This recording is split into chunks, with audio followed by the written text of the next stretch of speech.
Today we're joined by Matt Kittle of the Wisconsin Reporter, who's done some outstanding work on the not-so-secret John Doe investigation. Matt, can you fill us in on the latest and the origins of this John Doe investigation?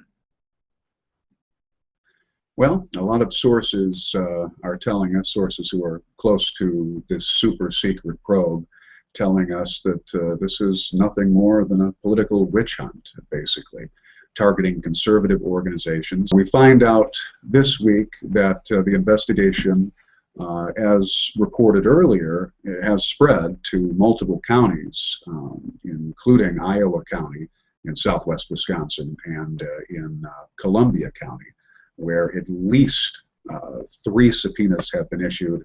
There have been knocks at the door by law enforcement officials, and records have been taken, and involving electronic records, paper documents, and other things involved in this investigation. So the scope and the reach is really spreading, and as we've been told, there is a lot of eagerness to go after these organizations. Matt, can you tell us about the judge in this case? Is it true that she's actually recused herself, that she's actually left the case? That is correct. She has recused herself in that case. We went to her house this week and asked her the question. She said she could not speak to the matter because of the secrecy terms involved in the John Doe investigation, but we have good sources telling us that is indeed the case. As you well know, the Milwaukee County District Attorney's Office has brought in a special prosecutor by the name of Francis Schmitz, who worked for several years as a federal prosecutor, worked for several years in anti-terrorism. Is there any indication that there are liberal or Democratic groups that are targeted as part of this probe? No, there is no indication of that at all. According to our sources, this all involves conservative organizations, potentially Republican actors, but certainly conservative issue-based groups.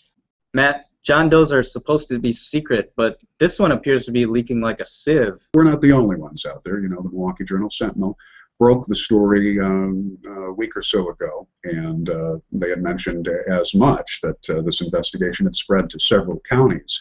We happen to have some sources who are closer to the people involved or close to the investigation, and they are concerned. They are concerned about how this investigation is being treated, how it is being handled, and they believe that this is an investigation that involves a real partisan motive. I'll tell you, no judge, no court proceedings this week. That's what our sources are telling us, that because the judge recused herself, there was going to be a very critical hearing coming up this week with the attorneys involved in the case, the subpoenas that have been issued. By the way, according to one source, about 100 different individuals. So this, as we said, is a wide-ranging investigation.